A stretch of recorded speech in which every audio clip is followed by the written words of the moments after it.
So he mentioned these three things: the rising of the sun, the beast, and the Antichrist, and that at that point, faith does not benefit a person. If it's sought to be initiated at that point, it's something that you have to do in advance.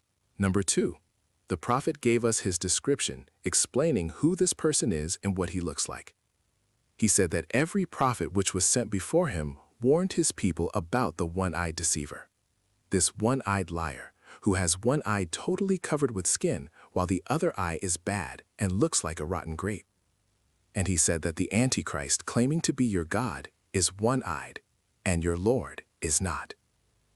The Antichrist, between his two eyes on his forehead is written the word kafir, which means the disbeliever.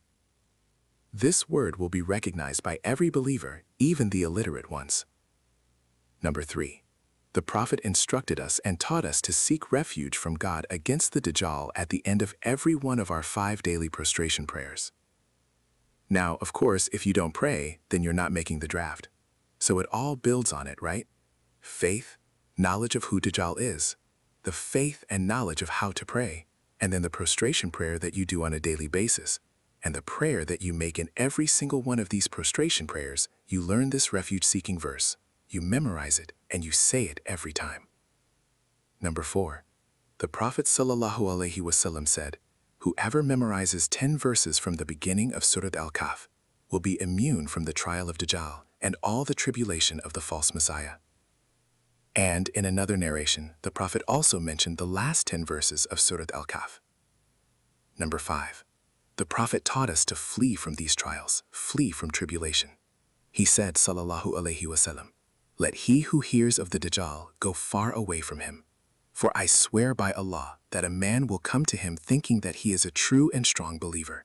And he'll challenge him, but then he'll leave confused by the ideas and by the deception of Dajjal. So the Prophet taught us in general, don't put yourself in bad situations. This is, of course, a general principle of fleeing from trials and tribulations, to avoid places where your faith is likely to be compromised. Don't put yourself in bad environments. So don't go and confront him. No, rather flee from this person, flee from their deception, and of course flee from the types of things that will be put out there by a Dajjal. So these are 5 things that we take from the Prophet ﷺ of how to protect ourselves from a Dajjal. We ask Allah to grant us that protection. What I want to go on is, Dajjal does not arrive in a vacuum. Imagine being able to build anything just by thinking about it, a complete AI creation platform without a prompt. It is not possible.